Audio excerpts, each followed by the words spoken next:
Aujourd'hui, ces mystères sont encore inexpliqués.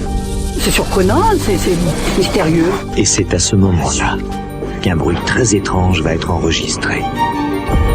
Les clés du mystère sur Sud Radio.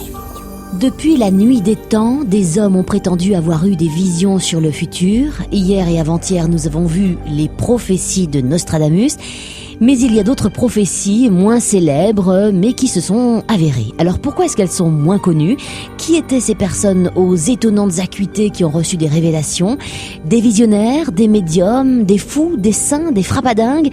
Et comment ces révélations se sont-elles imposées aux prophètes ? Pourquoi parle-t-on de prophétie et pas de coïncidence ? Est-ce qu'il y a encore des révélations en attente ? Les prophéties et leurs incroyables prédictions aujourd'hui avec Yves Lignon dans la clé du mystère. Bonjour Yves. Bonjour Emmanuel. Alors des prophéties encore et particulièrement stupéfiantes, Yves, avec la prophétie de Sainte-Odile. Mais tout d'abord, pourquoi est-ce que on a certaines prophéties qui sont plus ou moins connues ? Tout simplement parce que les prophètes, tout en étant prophètes, comme Nostradamus, nous l'avons vu hier et avant-hier, étaient quelquefois aussi de bons communicants. Il ne suffit pas de prophétiser, il faut faire savoir qu'on prophétise. Et Nostradamus était extrêmement habile pour vendre ses livres. Et puis il y a d'autres prophéties qui n'intéressent que les chercheurs scientifiques de mon genre. En l'occurrence, la prophétie de Sainte-Odile ? Voilà. Alors la prophétie de Sainte-Odile, elle est liée à l'histoire de Sainte-Odile. Et une fois encore, je vous emmène très loin, avant Charlemagne, à l'époque des Mérovingiens. Sainte-Odile est morte 20 ans avant la naissance de Charlemagne. C'était la fille du duc d'Alsace, dénommé Aldéric, lequel Aldéric était un peu macho, parce que quand il a vu qu'il était père d'une fille, il a dit « je n'en veux pas, je voulais un fils ». Et qui plus est, la pauvre enfant était aveugle de naissance. Alors il en voulait encore moins parce que non seulement c'était un macho, mais c'était un sauvage aussi. Et donc on envoie la petite chez une nourrice sans même la baptiser. La nourrice la baptise ou la fait baptiser et à ce moment-là, Odile retrouve la vue. C'est le premier miracle de Sainte-Odile. Du coup, son père se dit qu'auquel le bon Dieu me donne un signe, il faut que cet enfant revienne chez moi, même si ce n'est pas un garçon. Odile revient au château paternel, elle grandit, et dès qu'elle a l'âge de raison, dès qu'elle atteint les 10 ans, elle dit à son père « Je veux être religieuse. Vous êtes mon père, le duc d'Alsace, eh bien, donnez-moi un monastère. » Et donc le duc d'Alsace fait construire le monastère qu'on voit toujours aujourd'hui sur le Hohenbourg, le monastère Sainte-Odile, où sa fille s'installe. Elle va vivre une 60aine d'années, ce qui est très vieux pour l'époque, et où elle va rester abbesse. Il y a une communauté qui va se former autour d'elle, abbesse de monastère, et elle mourra pieusement, elle sera sanctifiée. Bon, mais les prophéties... Ben voilà, seulement cette abbesse, elle avait de drôles d'occupations. Alors elle s'occupait évidemment de la gestion du monastère, et puis de temps en temps, elle notait sur des papiers des idées qui lui traversaient la tête, et qu'elle mettait de côté. Elle mettait ses papiers de côté. On n'osait pas trop lui demander, parce qu'évidemment, c'était la patronne. Mais c'était une occupation un peu bizarre. Vous l'imaginez, occupée aux prières, aux cérémonies religieuses, puis de temps en temps se retirant et notant une idée et la mettant de côté. Et quand elle est morte, tous ceux qui l'avaient fréquentée n'avaient compris qu'une chose. C'est que ce qu'elle notait, ça tournait autour du même thème. Ça parlait de guerre, mais pas plus. Oui. Bon. Et puis, on a classé ça. C'était devenu des reliques. Dans la mesure où Odile elle-même ne voulait pas, disons qu'on y touche, ses successeurs n'y ont pas touché non plus. Puis le temps a passé. Dans cette abbaye, il y a toujours eu des religieuses. Et puis, il y a eu aussi des moines.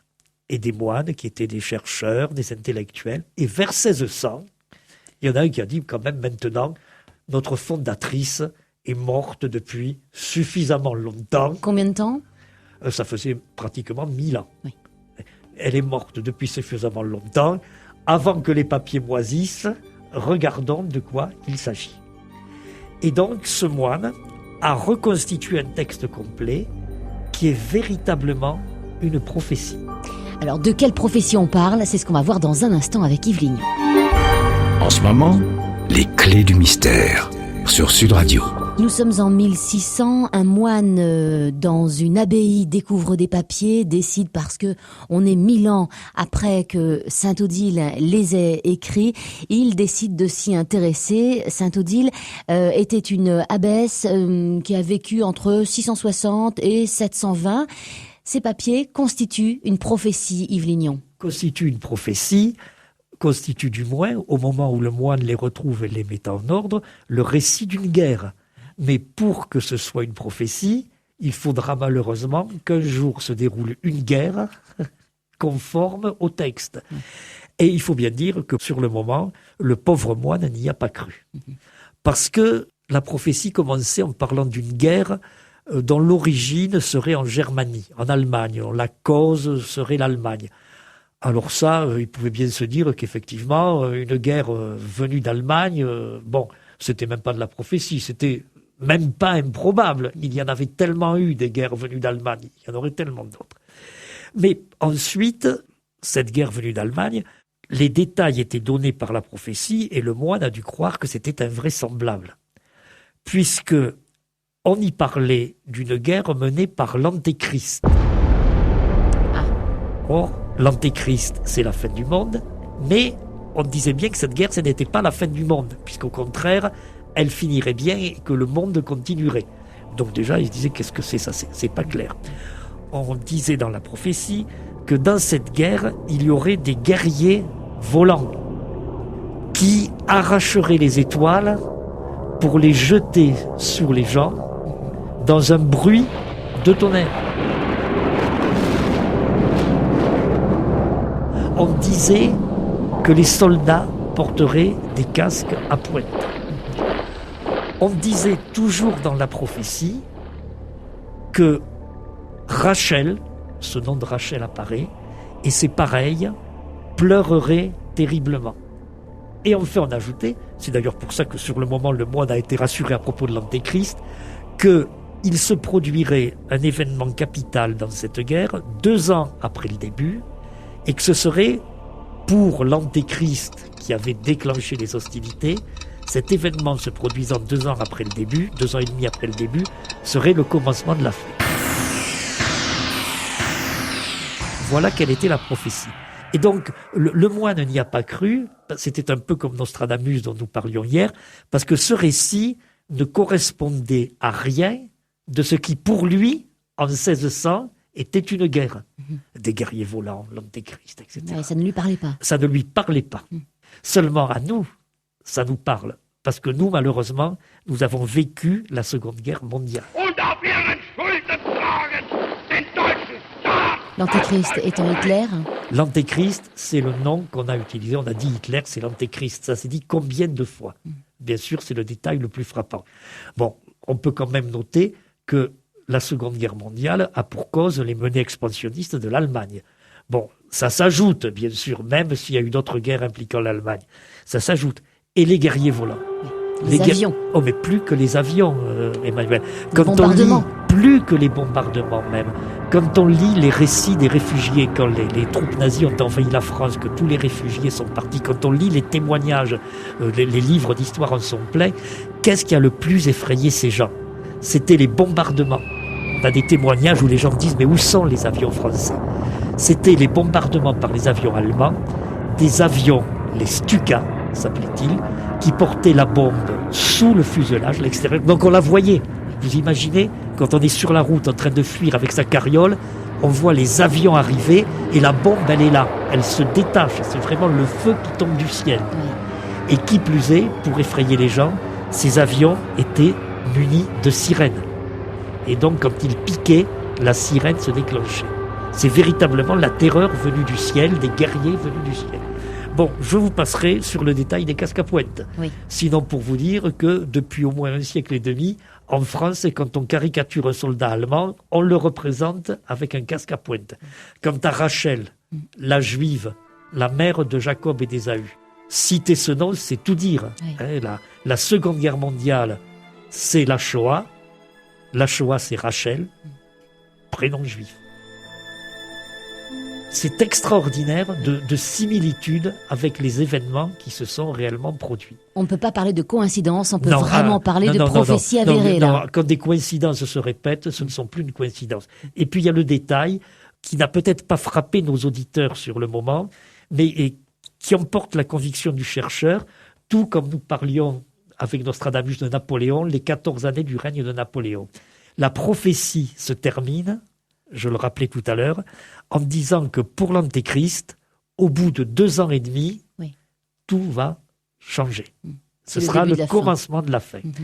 Or, la Seconde Guerre mondiale a commencé le 2 septembre 1939. Et c'est vrai que pendant quelque temps, ça a été un triomphe pour Hitler et ses alliés, aussi bien en Europe que dans le Pacifique avec les Japonais.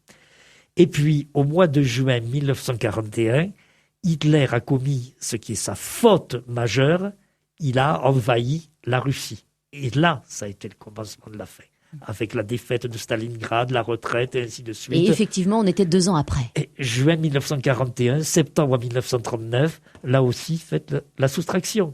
Et la prophétie dit bien 2 ans et demi après le début de la guerre. Tout à fait. Alors, ce texte de la prophétie est tout à fait conservé. Il a même été étudié par des chercheurs sceptiques qui en sont restés les bras ballants. C'était la prophétie de Sainte-Odile, une autre prophétie tout aussi fascinante dans un instant avec Yves Lignon. Paranormal, phénomènes étranges, histoires fantastiques, les clés du mystère sur Sud Radio. Cet après-midi avec Yves Lignon, nous voyons et nous passons à la moulinette quelques prophéties moins connues que toutes celles dont on a parlé hier par exemple concernant Nostradamus. On a vu la prophétie de Sainte-Odile, stupéfiante.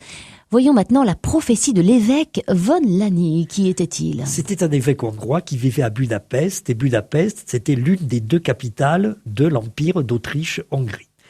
Et donc, le matin du 28 juin 1914, l'évêque von Lani se réveille avec en tête le souvenir de ce qui est vraiment un cauchemar. Et un cauchemar qui est extrêmement bizarre. C'est un cauchemar qui est cinématographique et avec en plus un film dans le film. Donc, nous voici dans le rêve. Monseigneur Lani, lui, il est dans son lit, il dort paisiblement. Mais dans son rêve, il se voit assis sur son bureau, devant son bureau. Et sur son bureau, il y a un faire-part de deuil aux armes de l'archiduc François Ferdinand, l'héritier du trône. Et visiblement, c'est un faire-part qui annonce la mort de François Ferdinand. Toujours dans son rêve, l'évêque ouvre le faire-part. Et alors à ce moment-là, au lieu de voir un texte sur une feuille blanche, il voit des images. C'est le film dans le film. Avec d'ailleurs des mouvements de caméra. Il l'a très bien raconté, cet évêque. Donc il voit une voiture découverte qui se déplace. Il voit François Ferdinand, l'archiduc, et son épouse, la comtesse Sophie Chotek. Face à eux sont 2 dignitaires que l'évêque identifie parfaitement. C'est un gouverneur militaire et c'est un attaché militaire. Et puis, la voiture roule. Donc, il y a des gros plans par moment sur cette feuille de papier. Et dans le rêve, l'évêque voit la voiture de loin. Il la voit de près. Puis, à un moment donné, 2 hommes s'approchent de la voiture, s'accrochent au marchepied, coup de revolver, du sang. C'est un attentat. À ce moment-là, tout s'efface sur la feuille blanche et apparaît un texte « Priez pour moi, Monseigneur, je viens d'être assassiné, François Ferdinand, archiduc. » Et l'évêque se réveille. Or, ce rêve, qui lui est authentique, le rêve, date de la nuit du 27 au 28 juin 1914. Et l'archiduc François Ferdinand est assassiné dans la journée du 28, en fin de matinée, le 28 juin 1914. Mais l'évêque avait convoqué son secrétaire pour prendre note du rêve avant que la nouvelle de l'attentat arrive à Budapest. Alors, est-ce que c'est un rêve prémonitoire ? Est-ce que c'est une prophétie ou non ? La clé du mystère, dans un instant avec Yves Lignon. 13h30, 14h30. Les clés du mystère sur Sud Radio. Cet après-midi, avec Yves Lignon, nous zoomons sur des prophéties diverses et variées avec en point d'orgue cette question, prophétie réelle ou coïncidence? Résumé de la prophétie, nous sommes en 1914, nous sommes en Hongrie, l'évêque von Leni fait un rêve prémonitoire, on peut le penser en tous les cas, et voit l'archiduc d'Autriche, François Ferdinand, se faire assassiner au détour d'une rue. Son rêve est assez précis. Est-ce que c'est une prophétie ou non, Yves Lignon? Eh bien, Emmanuel, pour les chercheurs, une fois de plus, c'est le type même de la fausse prophétie. Alors, nous allons voir pourquoi. Rappelons que le rêve a été très traumatisant, au point que l'évêque a demandé à ce qu'on en prenne note. Dès son réveil, il a appelé un secrétaire « Veuillez noter ce que j'ai rêvé ». Donc, au début de la matinée, et que dans la journée, on a appris effectivement l'assassinat de l'archiduc François Ferdinand à Sarajevo. Seulement, je vais vous dire que ce pauvre évêque avait tout pour faire ce mauvais rêve cette nuit-là. D'abord, c'était un familier de François Ferdinand. C'est-à-dire un ami. Il avait été son professeur même. Donc c'est plus qu'un familier, il y a de l'affection. Il avait été son professeur. Ensuite, tout le monde savait que le voyage de François Ferdinand à Sarajevo était un voyage risqué, pour diverses raisons. D'abord, ça chauffait là-bas. Ensuite, c'était justement l'anniversaire d'une défaite historique pour les Serbes de Bosnie. Et enfin, François Ferdinand, qui lui se voulait très ouvert aux gens, avait refusé qu'on prenne des mesures d'ordre excessives.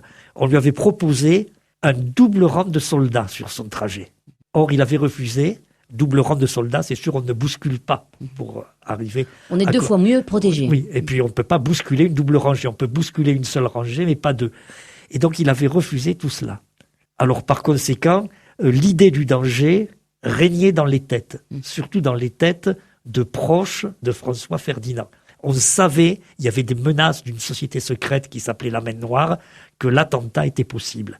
En rêver la nuit, à l'avance, quand on connaît bien François Ferdinand, ça n'a rien d'étonnant. Mais vous allez me dire, il y a quand même des détails. Bien sûr. Il a vu la voiture. Il a vu dans la voiture l'archiduc avec son épouse, le gouverneur militaire. Mais pour imaginer cela, parce que ce n'est que de l'imagination, il suffit de connaître le protocole. Et l'évêque le connaissait. Et il savait très bien que pendant les voyages officiels, le gouverneur se mettait en face de l'archiduc. Il y avait un attaché militaire en face de l'épouse de l'archiduc, et ainsi de suite. Donc, quand il a reconstitué la scène dans sa tête, il l'a reconstituée avec ce qu'il savait. Il n'a rien vu de nouveau. Alors, on me dira encore, mais pourtant l'archiduc a bien été assassiné. Oui, mais dans le rêve de l'évêque, il n'y a pas le détail essentiel. Parce que l'assassinat n'a été rendu possible que par une coïncidence tout à fait fortuite. Bien sûr, il y avait des terroristes qui attendaient l'archiduc. Je l'ai dit tout à l'heure, la Main Noire avait menacé. Et cela, on le savait, ce qui provoquait des cauchemars, au propre et au figuré. Mais ces terroristes n'auraient pas pu assassiner l'archiduc parce qu'ils étaient mal placés, tout simplement. Alors, je vous explique tout. Il y a une rue qui arrive, on peut partir à droite, on peut partir à gauche. Bon. Les terroristes sont à gauche. Seulement, ce qu'ils ne savent pas, c'est que la voiture de l'archiduc doit tourner à droite. Normalement. Donc, par conséquent, l'attentat, ils ne pourront pas le commettre. Mais le chauffeur se trompe. Au dernier moment. Donc. Au dernier moment, il prend à gauche. Alors, de suite, l'attaché militaire lui fait signe, vous vous trompez. Donc, avec les voitures de l'époque, nous sommes en 1914, il cale, il essaie de repartir en marche arrière. Évidemment, les terroristes qui sont là n'ont qu'à commettre le meurtre. Donc, finalement, l'attentat de Sarajevo était organisé par des terroristes, mais il n'a pu avoir lieu que par l'erreur du chauffeur.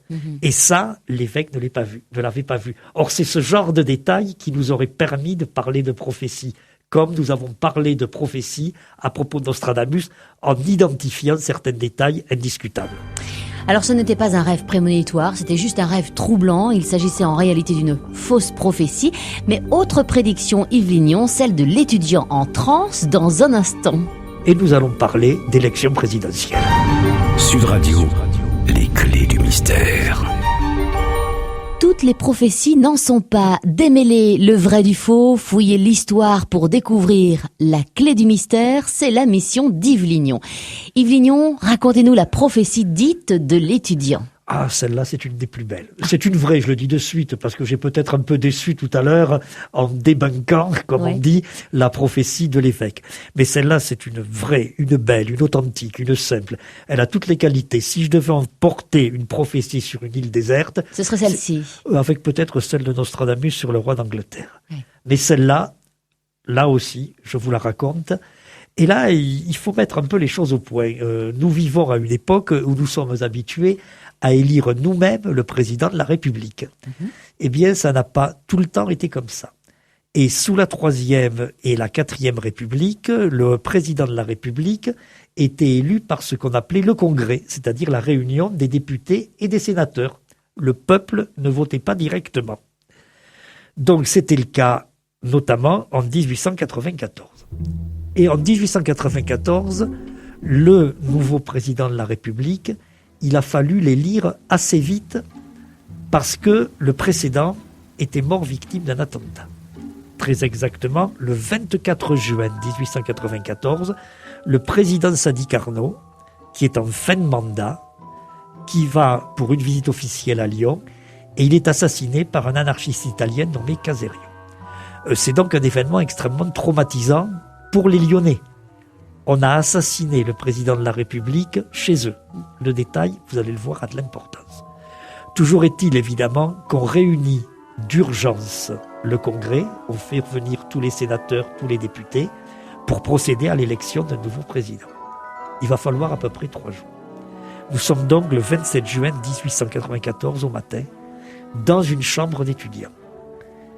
Des étudiants en médecine, ceux qui, paraît-il, doivent travailler le plus dur. Ils sont là, 2, face à face, devant leur cahier. Ils étudient, d'après ce qu'ils ont raconté par la suite, un cours d'histologie. Et ils sont là, ils bûchent, ils se posent des questions, ils se posent des cols, l'un à l'autre. Le partenaire répond, ne répond pas, on revient au livre et au cahier. Et puis au bout d'un moment, l'un des deux, qui se nomme Hippolyte Gallet, rentre lui aussi dans une espèce de transe. Il laisse tomber, il dit à son camarade, ça va, continue, travaille tout seul un moment, ne me pose plus de colle. J'ai chaud, j'ai chaud. Oui, j'ai chaud, j'ai besoin de me changer d'idée, je me laisse aller. Et il prend peut-être le regard un peu vide. Environ 10 minutes se passent, puis Gallet attire un cahier et écrit sur ce cahier « Casimir Perier, élu président de la République avec 451 voix ». Et il fait glisser son cahier vers un camarade. Alors là, le camarade s'esclave. Alors là, la rigolade, une rigolade lyonnaise, si la spécialité existe. Pour quelle raison alors c'était si drôle? Il lui dit, mon pauvre Gallet, on sait dans notre milieu, dans notre bande d'étudiants, que tu es ignorant en politique. Mais alors qu'on puisse être ignorant à ce point, on ne s'en doutait pas.